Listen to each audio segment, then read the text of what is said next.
Sabay-sabay po nating basahin ang unang aklat ng mga taga-Korinto, chapter 4, verses 1 to 21. Dapat ninyong kilalanin na kami mga lingkod ni Kristo at katiwala ng mga hiwaga ng Diyos. Ang katiwala ay kailangan maging tapat sa kanyang Panginoon. Walang anuman sa akin kung ako'y hatulan ninyo o ng alinmang hukuman ng tao.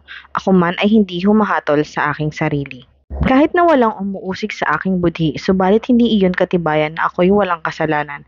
Ang Panginoon ang humahatol sa akin. Kaya't huwag kayong hahatol ng wala pa sa panahon. Maghintay kayo sa pagdating ng Panginoon. Siya ang maglalantad ng mga bagay na ngayon natatago sa kadiliman at maghahayag ng mga lihim na hangarin ng bawat isa.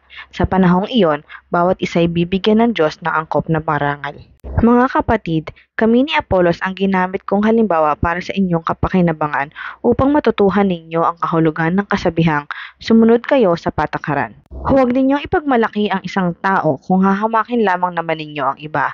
Paano kayo nakakahigit sa iba? Hindi ba lahat ng nasa inyo ibinigay lamang sa inyo ng Diyos? Kung gayon, bakit ninyo ipinagyayabang iyon na parang hindi kaloob sa inyo? Kayo pala'y nasisiyahan na. Mayayaman na pala kayo.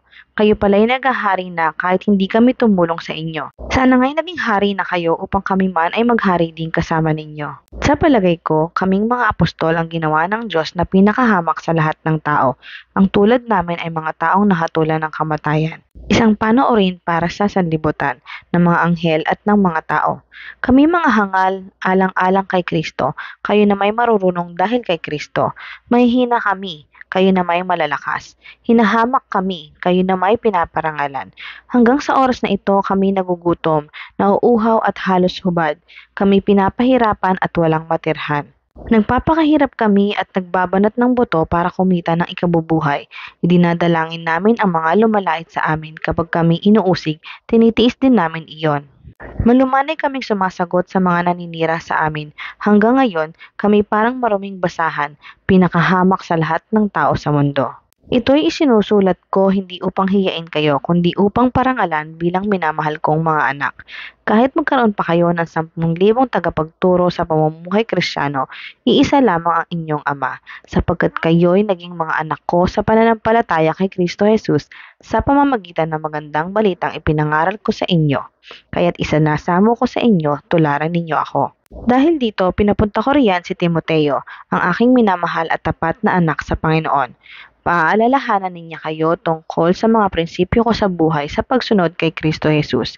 Ang mga prinsipyo ring iyan ang itinuturo ko sa bawat iglesia sa lahat ng dako. Nagmamalaki ang ilan sa inyo dahil ang akala nila hindi na ako pupunta riyan. Ngunit kung loloobin ng Panginoon, ako'y pupunta riyan sa lalong madaling panahon.